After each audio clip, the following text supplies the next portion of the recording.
ప్రభు నామంలో మీ అందరికీ నా హృదయపూర్వకమైన వందనాలండి.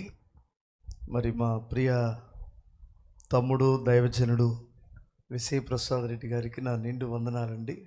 నన్ను ఆహ్వానించినందుకు మీ మధ్యలోనికి మీతో కలిసి ప్రభువును స్తుతించడానికి నాకు కూడా ఈ అవకాశం ఇచ్చినందుకు నిండు ప్రభువుకు వందనాలు.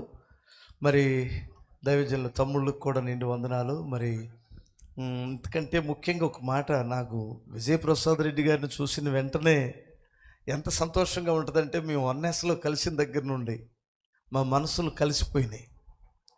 ఆ వన్నెస్ సంగతి ఏమో కానీ హల్లెలూయా. దూరం నుండి చూస్తే మనిషి చాలా ఏదో ఈ సింహంలాగా కఠినంగా కనిపిస్తాడు, కానీ దగ్గరకు వచ్చి చూసిన తర్వాత చాలా గొర్రెపిల్లలు అంటాడు, సున్నితమైన మనసు. దూరం కూడా చూసిన వాళ్ళంతా ఒక రకంగా అనుకుంటుంటారు, దగ్గరకు వచ్చి కాసేపు మాట్లాడాలి, అప్పుడు ఆయన ఎవరో తెలిసిద్ది. నేను చాలా సంతోషిస్తున్నాను. యవ్వన కాలంలో దేవుని కొరకు రోషం కలిగి పనిచేస్తున్నారు. ఈ రోషం తుది శ్వాస విడిచేంత వరకు ఉండి దేవుని పని చేయండి బ్రదర్. దేవుడు మిమ్మల్ని ఇంకా బలముగా వాడుకొనుగాక.